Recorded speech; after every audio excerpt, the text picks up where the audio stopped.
Olá, meus amigos, estamos de volta para mais uma aula de Direito Constitucional. Hoje, nós vamos falar do Estado de Defesa. Nós vamos falar exatamente do artigo 136 da Constituição, beleza? Vamos para cá. De olho na tela, vamos abrir agora o Estado de Defesa. O Estado de Defesa, eu quero que você vamos ler primeiro o artigo 136, depois a gente continua. O presidente da República pode, eu quero que você sublinhe essa palavra pode, tá certo? Vou circular aqui. Ouvidos o Conselho da República e o Conselho de Defesa Nacional, decretar estado de defesa para preservar ou prontamente restabelecer em locais restritos e determinados a ordem pública ou a paz social, ameaçadas por grave e iminente instabilidade institucional ou atingidas por calamidades de grandes proporções de natureza. O que é que eu quero que você observe? Observe o seguinte, neste artigo, olha o que é que o Constituinte previu para o Estado de Defesa, tá certo? O Constituinte, previu o Estado de Defesa, vamos já quebrar esse artigo, aqui no artigo 36. Então, o Estado de Defesa tem previsão expressa na nossa Constituição Federal. Mas para ainda, qual é o conceito? Qual seria o conceito desse mecanismo, tá certo?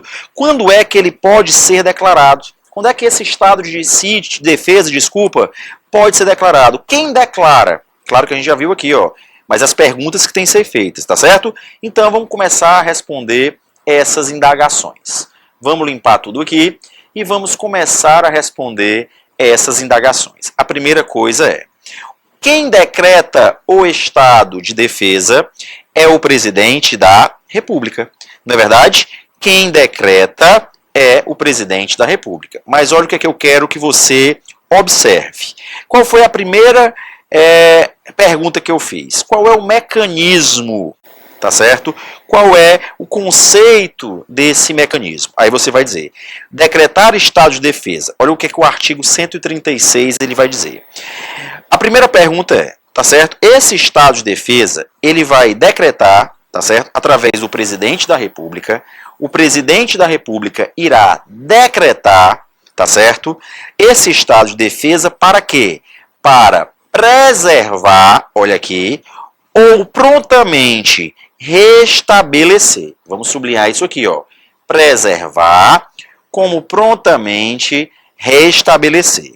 O que é que ele está dizendo? É preservar a ordem pública ou a paz social. Olha aqui, ó. Preservar a ordem pública ou a paz social, que é o conceito, tá certo? De função de estado de defesa. O que é esse conceito? O que é o estado de defesa? É preservar a ordem pública ou a paz social, tá certo? É preservar a ordem pública ou a paz social, tá certo? Em um estado, olha o que é que eu quero que você observe. Em um estado, ainda que seja um estado de direito, tá certo? Estado de direito, o que é um estado de direito? É aquele em que os cidadãos podem se expressar e tem amparo legal para isso. Não é verdade? Nós vivemos em um estado democrático de direito. Podem surgir, como é o nosso, várias ameaças.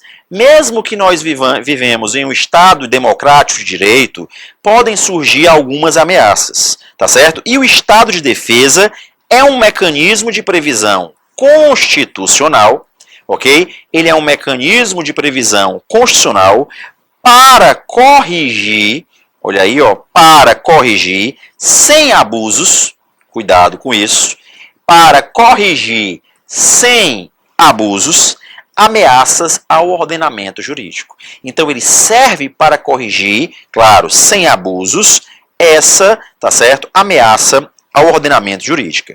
Aí você vai dizer, essas ameaças, quais são? Quais são essas ameaças? Olha o que nós já falamos aqui, ó. Elas podem ser de diversas formas. Essas ameaças, elas podem ser de diversas formas. Você vai depender de quê? Vai depender da abrangência em dois níveis. Nós temos aqui a ameaça, que vai depender da abrangência em dois níveis. Aí você vai dizer, que níveis são esses?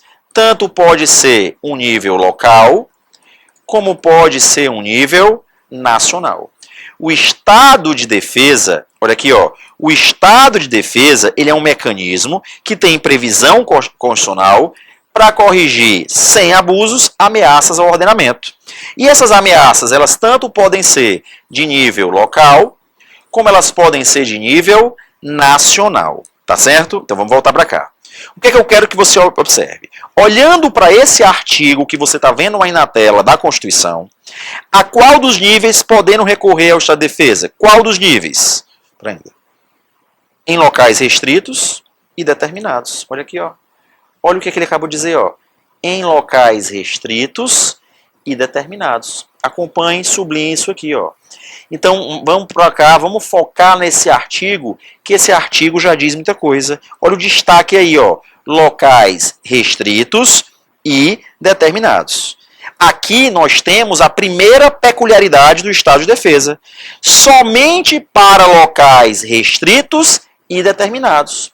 Então, a ameaça que nós teremos que suprir é de locais restritos e determinados.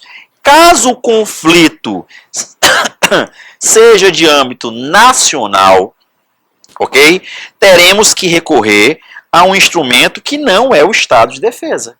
Se é de âmbito nacional, não cabe estado de defesa. Claro que nós não estamos falando do estado de sítio. Vamos limpar tudo isso aqui, ó. Vamos limpar, eu quero que você veja os detalhes. Eu estou indo bem devagar para você ver os detalhes. Olha aqui, ó.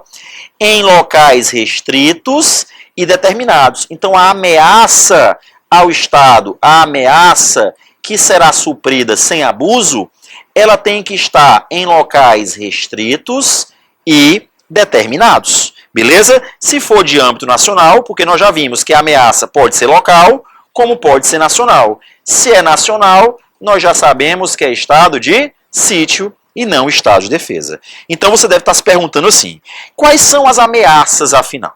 Ok? Quais são essas ameaças? Tá certo? Você deve estar se perguntando isso. Quais são as ameaças? Mais uma vez, a gente vai voltar lá para o 136 para obter essa resposta. Então vamos lá. Olha aí o 136. Olha aqui, ó. Grave e iminente instabilidade institucional, tá certo? Ou atingidas por calamidades de grandes proporções da natureza. Então, desmembrando o fragmento, nós temos aqui duas partes. Vamos desmembrar. Nós temos o quê? Grave e iminente instabilidade institucional ou, olha aqui, ó, ou calamidades de grandes proporções. Pronto. Agora, o que a gente está vendo aqui? Agora nós já sabemos que para sanar as ameaças, para que a gente possa sanar as ameaças acima descritas, quais são? Mais uma vez, grave e iminente instabilidade e as calamidades de grandes proporções. Olha aqui. O que eu estou dizendo? Será utilizado o estado de defesa. Então, sempre que eu tiver uma grave e iminente instabilidade ou uma calamidade de grande proporção, nós teremos o estado de defesa, tá certo? Agora, o estado de defesa, ele é declarado por quem? Ele é declarado pelo presidente da República, tá certo? Você, sem querer, já deve ter acompanhado aí e já respondeu. É o presidente da República que vai decretar, não é verdade? Então, quer dizer, o presidente da República irá decretar.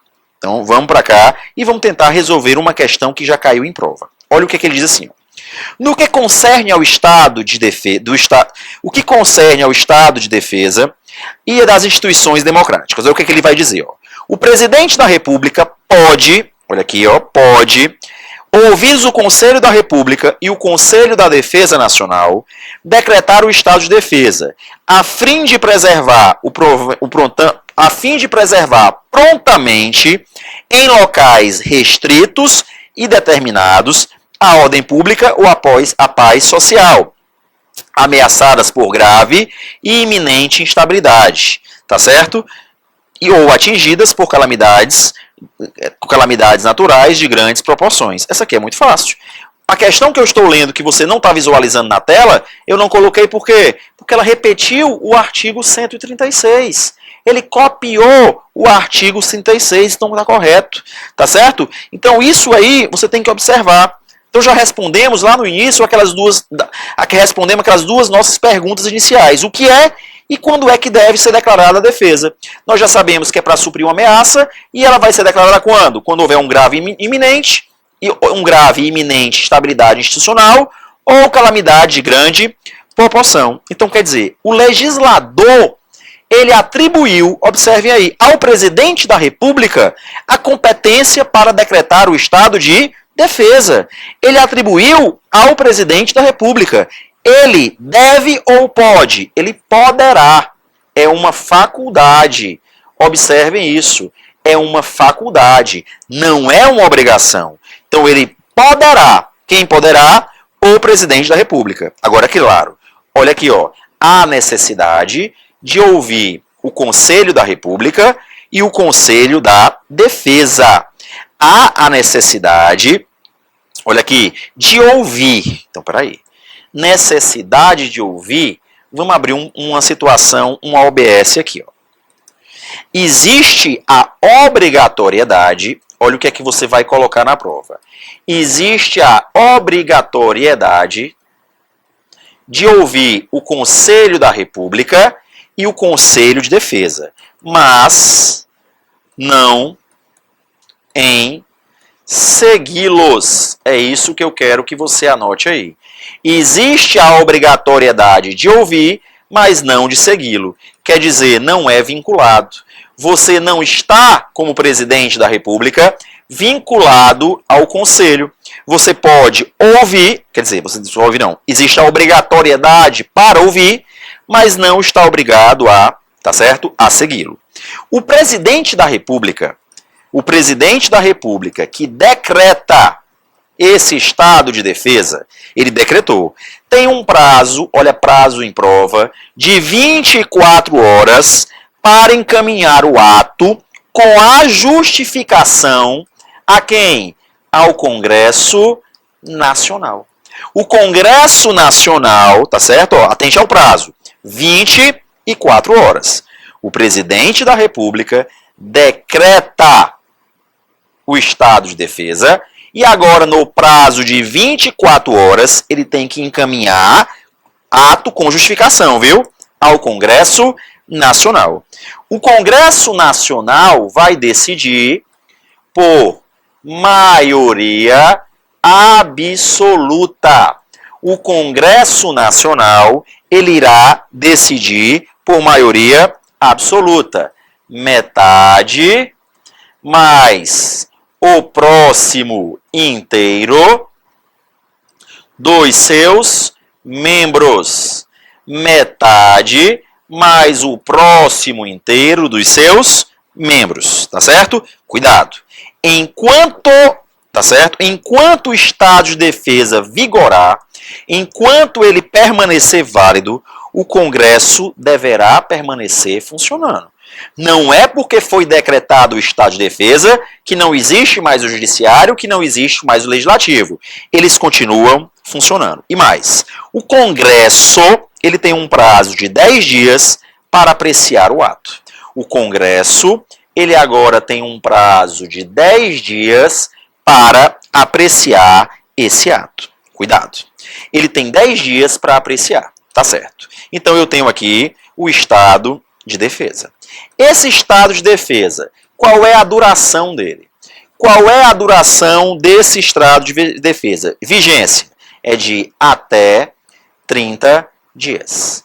O estado de defesa, ele tem uma duração, ele tem uma vigência de até 30 dias. Claro que ele poderá ser renovado por igual período, ok? Ele poderá ser renovado por igual período, mas é uma única vez.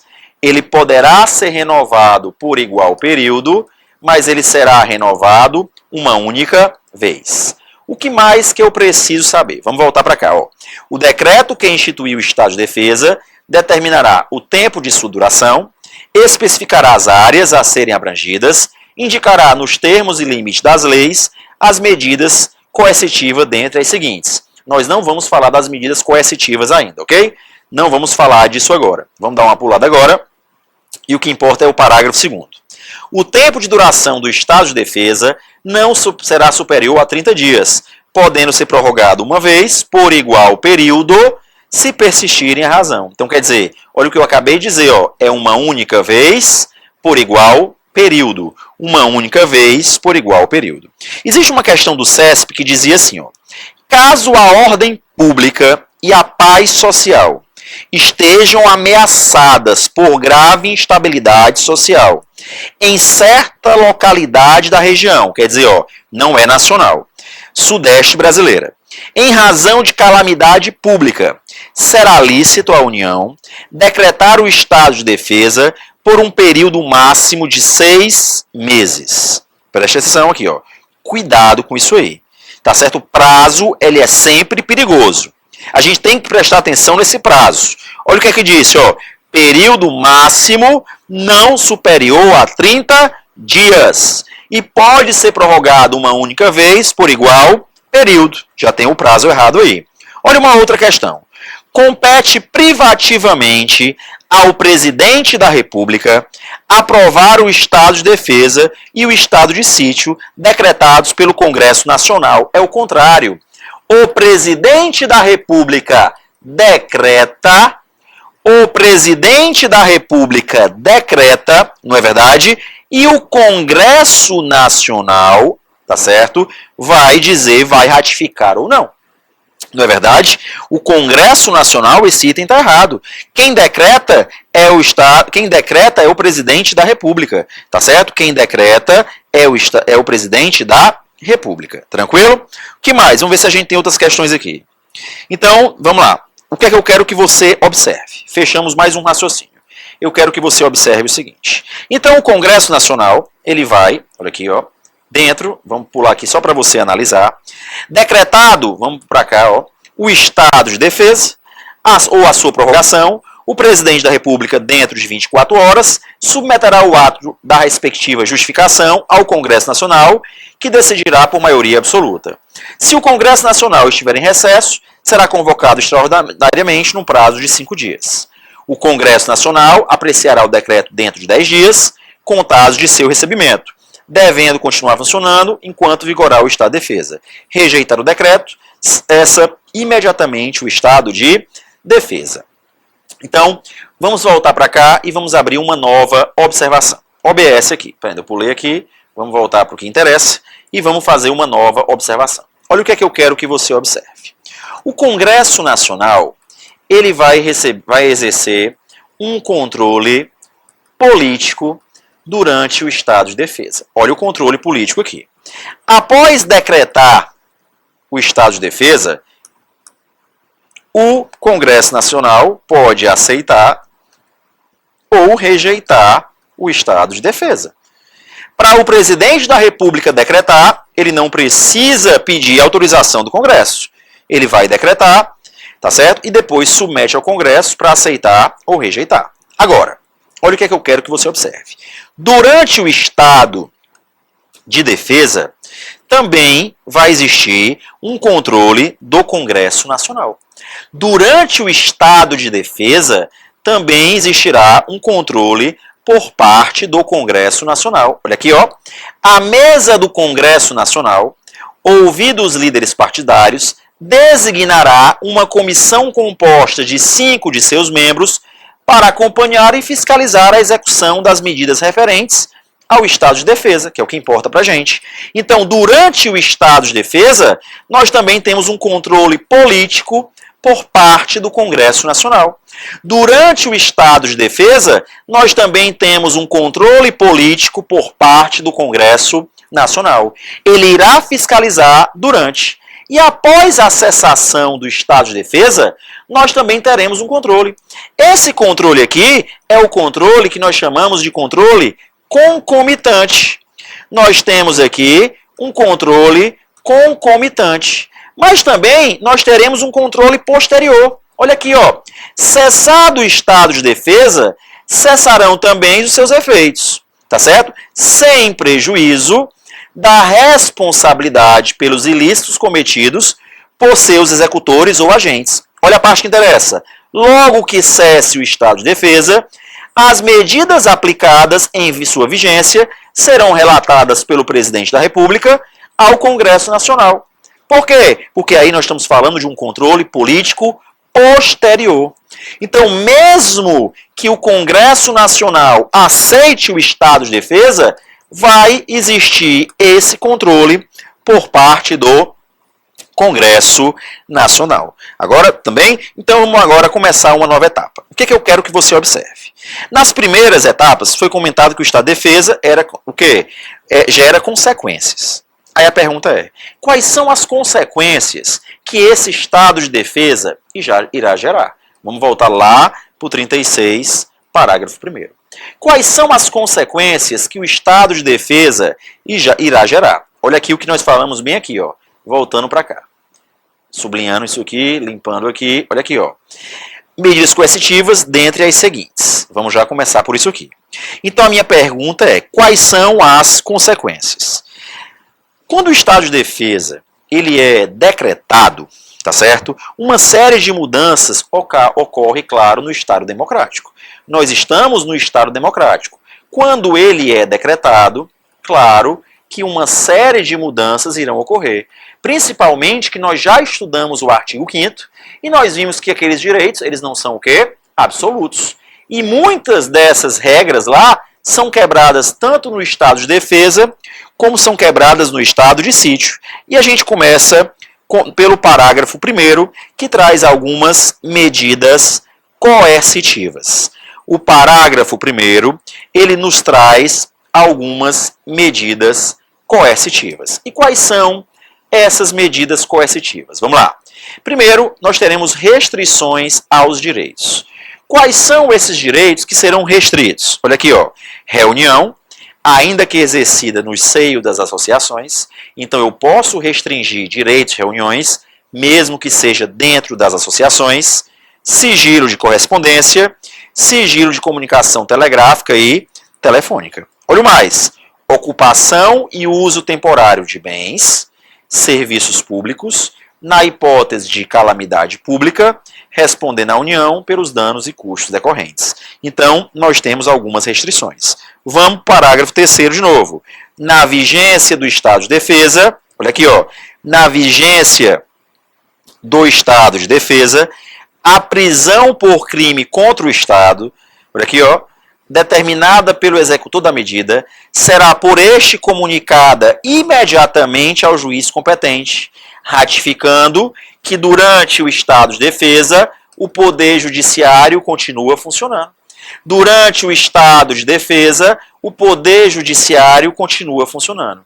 Agora, ó, que a relaxará, se não for legal, facultado ao preso requerer exame do corpo de delito à autoridade policial. Vamos voltar já para cá, vamos continuar. Olha o que mais. Pulou muito. A comunicação, vamos limpar isso aqui. A comunicação será acompanhada de declaração pela autoridade do estado físico e mental do detido no momento de sua atuação.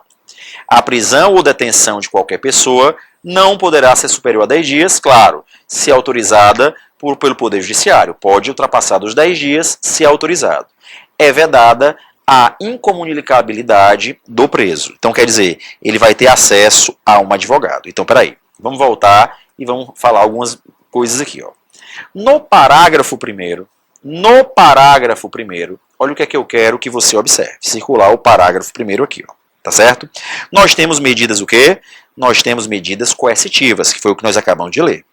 A força da palavra coerção já explica por si só o quanto o Estado pode interferir nos direitos individuais. Só em falar a palavra coerção, você já sabe que o Estado pode tanto interferir nos direitos individuais, como ele pode interferir nos direitos coletivos.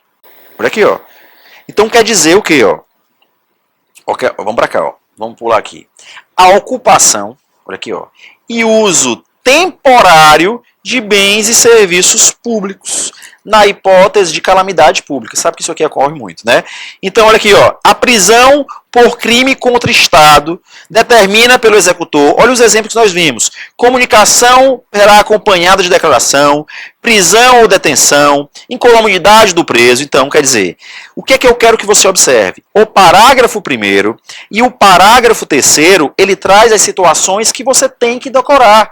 O que importa pra gente é, nós vimos os direitos que vão ser restritos e nós vimos que o simples fato de se utilizar da palavra coerção, o simples fato de se utilizar da palavra coerção já demonstra como é limitado, tá certo? Como é restrito, como pode ser restringido o nosso estado de defesa. O estado de defesa, melhor dizendo, retificando, pode restringir tanto os direitos individuais como os direitos coletivos. Você viu que é bem simples, é bem decoreba. Agora, o que é que difere o estado de defesa do estado de sítio? O que é que difere o estado de defesa do estado de sítio? No estado de sítio, o presidente da República pode, mais uma vez, ele também pode. Então aqui, mais uma vez, é uma faculdade. Mais uma vez, nós temos a faculdade. Mais uma vez, ó, ouvidos o Conselho da República e o Conselho da Defesa Nacional, ele tem que ouvir, é obrigatório. É obrigatório antes de decretar, beleza? Agora, olha aqui, ó, é obrigatório, mas ele não precisa seguir. Não precisa seguir. Agora, aqui eu tenho um controle político prévio. Nós temos aqui um controle político prévio, onde eu estou dizendo, observem aqui, que o presidente da República vai solicitar uma autorização para decretar. Ele não vai decretar. Então, olha a primeira diferença aqui, ó. No estado de defesa, você viu o quê? Vamos separar aqui estado de defesa de estado de sítio. No estado de defesa, o presidente da República decreta e depois o Congresso decide se rejeita ou não. Aqui, o presidente da República solicita